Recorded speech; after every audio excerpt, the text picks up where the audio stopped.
Sol, vou fazer uma enquete com quem tá em casa. Primeiro, boa tarde. Essa cor que a Solange tá vestindo aqui, ó, é azul ou é verde? Pra mim é azul. Também, só que aí eu falei pra Ellen, assim, nossa maquiadora Ellen, qual que é a cor do vestido da Sol pra eu ornar com ela a minha camiseta? Ela falou, o fundo é verde, e ela jurou que essa cor era verde. É daltônico. Vamos falar sobre daltonismo no programa? Mas sabe que tem umas cores que são essa cor, tipo azul piscina, que a gente fala que é verde. Não, gente, em nome de Jesus, isso aqui é azul. Eu também acho que é azul, não é azul? Não é azul, né? não é azul, Ismael? Olha a diferença aqui, ó. Tem uma coisa da Ellen, deixa quieto esse sketch, não. O problema tá na nossa maquiadora.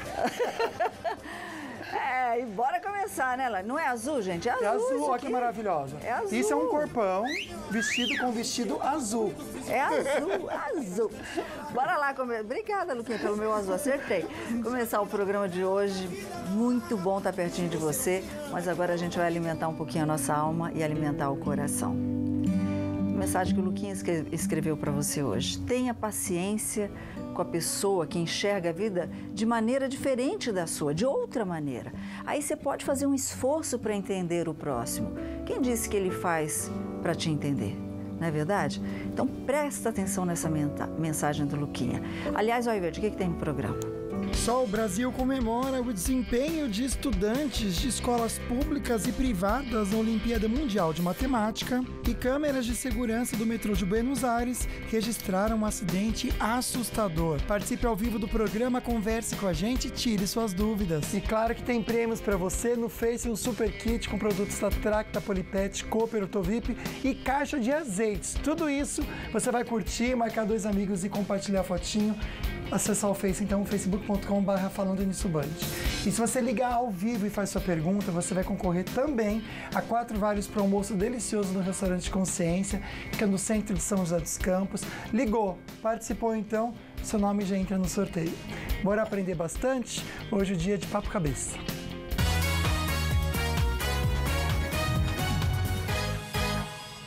Aí, de repente, você fala assim, o que eu tô fazendo aqui? O que eu ia fazer mesmo, né? Assim, Luquinha? Não, às vezes você tá assim, tá indo fazer alguma coisa e você esquece no meio do caminho. Aí você pensa assim, será que eu sou muito distraído? Será que eu tenho muita coisa na cabeça? E com a idade? Será que o esquecimento, até que ponto o esquecimento é considerado normal? Tem uma palavra que ela é muito feia, eu acho uma palavra muito feia, mas que tem a ver com esquecimento, que é a demência. Sim, verdade. A demência, né? Então a gente vai entender direito o que é isso com ele, que está aqui conosco, o psiquiatra Roland Ambrosio. Ei, doutor Roland, obrigada. Querido Roland, obrigada por estar aqui. Tão bom te ver. Tudo bem, doutor? Até porque essa palavra demência, Sol, ela tem esse só pejorativo também, né? Porque a gente começou a usar de maneira, né? Quando fala gente, todo mundo assim, sim, né? Quando quer ofender alguém, chama de demente, e não tem nada a ver uma coisa com a outra, né? Não, exatamente. Antes de perguntar para o doutor, vamos ver a nossa enquete, Luquinha? Vamos sim, Sol, boa, bem lembrado. Então você acessa @falando nisso Band, vai aqui nos stories, tem 2 perguntinhas para você. Você acredita que é normal sofrer alguns pequenos episódios de perda de memória na terceira idade? E a maioria diz que sim, 86% diz que sim, só.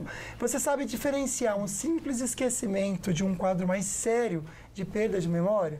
98% diz que não. E não, e como é que é então, doutor? Explica pra gente. Até que ponto o esquecimento é normal? Muito bem. Na verdade, o esquecimento ele é um processo natural, tá? Esse esquecimento, desde que ele comprometa a qualidade de vida da pessoa, ele passa a ser encarado como uma doença e mereceria algum tipo de tratamento. Na verdade, os processos de aprendizado e tudo isso estão muito ligados à atenção que a pessoa vai ter sobre determinado assunto. Tá? Então, quando a pessoa tem interesse no assunto, normalmente ela memoriza melhor aquilo e ela consegue acessar com mais facilidade. Hoje em dia, a gente vive uma vida de maneira muito automática, realizando vários tipos de atividades sem prestar atenção.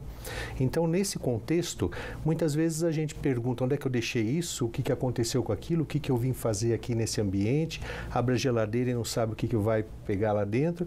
E são processos que a pessoa tem como automáticos e, na verdade, são coisas corriqueiras. Então, a pessoa não vai prestar atenção e muitas vezes esquece. Esse é um processo natural. Esse é natural. Esse é natural. Temos uma perguntinha, né, Lu?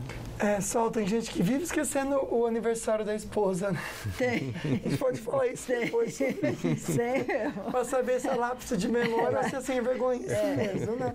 Bom, é normal quando fica ficamos muito nervosos ou tá estressados mesmo, dar lapsos de memória? É normal isso? Sim, é normal. É normal porque o nível de tensão aumenta bastante e a pessoa deixa de prestar atenção em determinada situação e aí pode ter lapso de memória, sim, pode acontecer. Rapidinho, Igor, agora quando esse esquecimento é numa pessoa de mais idade, né? Aí daqui a pouquinho a gente vai explicar o que é a demência, mas quando é numa pessoa de mais idade, começa a ser preocupante? Não necessariamente, depende muito da pessoa. Se o processo for progressivo e começa justamente a comprometer a qualidade de vida da pessoa, a pessoa deixa de conseguir realizar as coisas, as habilidades que tinha com aquela facilidade, passa a ter muita dificuldade, aí eu acho que já é merecedor de uma avaliação médica. Então a gente vai dar sinais aqui no programa de hoje para os familiares que convivem com pessoas que esquecem demais as coisas, né? Porque o que é a demência e, por exemplo, o que é o Alzheimer, Luquinha? Qual é a diferença, né? Já a gente fala pra você de casa, então você é mulher, que seu marido sempre esquece data de casamento, né? Tem isso, não tem? A gente daqui a pouquinho entende o que pode ser isso, então. Mas fique à vontade para participar, mas bora ficar bem informado com as notícias da redação.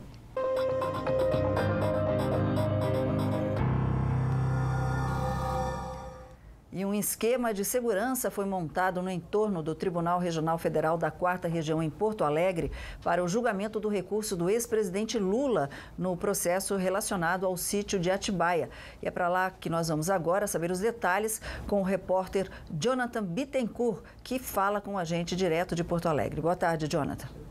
Fala, Sol, tudo bem? Uma boa tarde para ti e para todos que acompanham. Olha só, um dia bastante movimentado aqui no Tribunal Regional Federal da 4ª Região, mas principalmente do lado de dentro. Do lado de fora, a gente percebe um grande aparato de segurança justamente para impedir a circulação de pessoas. Havia a previsão de protestos em apoio ao ex-presidente Lula, que não marcou presença aqui no TRF4. No entanto, nós temos a presença do advogado Cristiano Zanin. Pois bem, a sessão começou por volta de 9 horas da manhã, com a palavra inicial do presidente da 8ª turma, o desembargador Carlos Eduardo Thompson Flores. Na sequência, tivemos o relatório sendo lido pelo relator, desembargador João Pedro Gebran Neto. Foram aproximadamente 40 minutos. Depois, tanto a parte de defesa quanto a de acusação revezaram a sua atuação diante dos desembargadores, apresentaram seus argumentos. O Ministério Público Federal quer um aumento da pena aplicada ao ex-presidente Lula.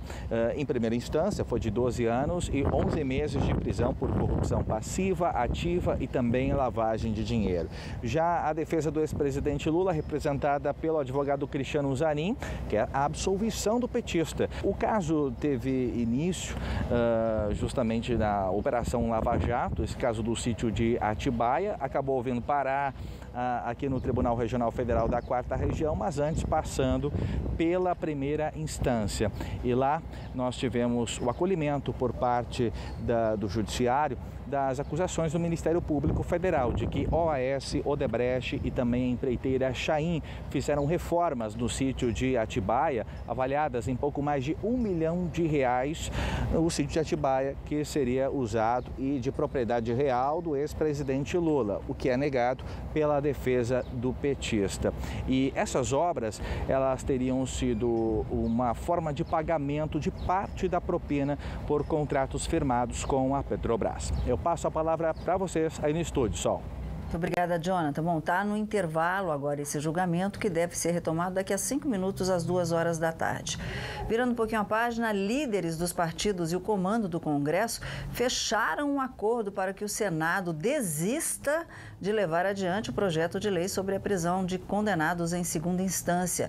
Enfim, resolveram empurrar tudo para o ano que vem. A gente prefere nem comentar esse assunto.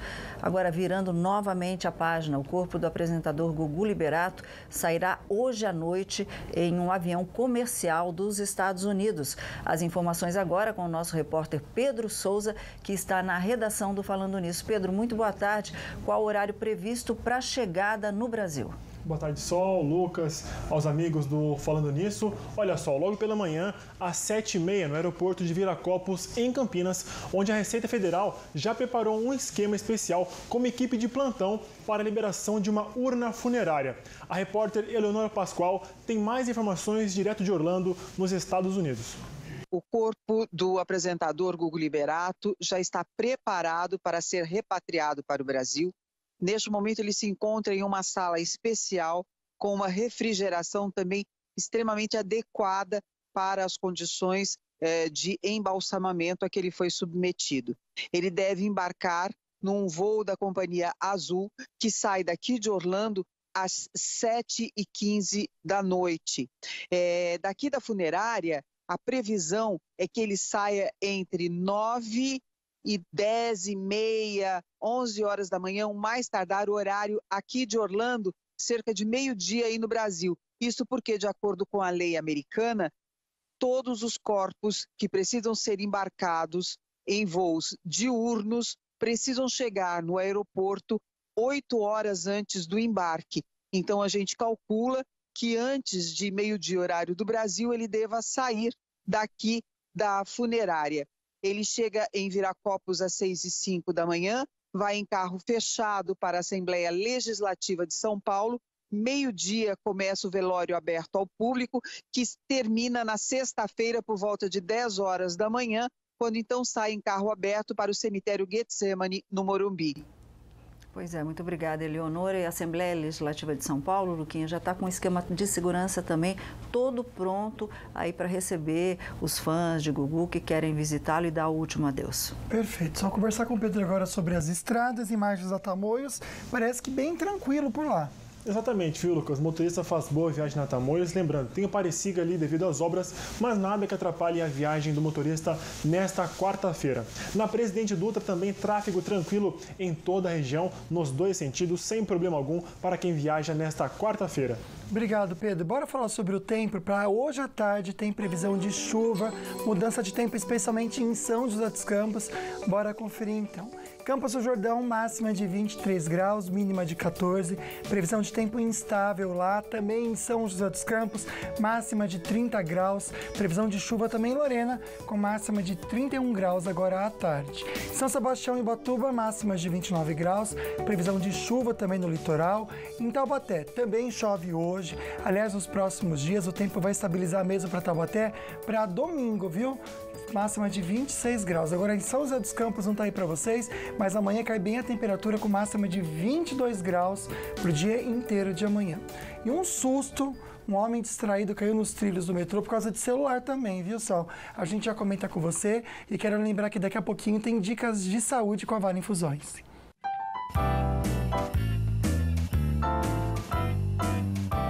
Eu sou a doutora Ana Luísa e eu sou médica na Vale Infusões. No Dicas de hoje vamos falar um pouquinho mais sobre a artrite reumatoide.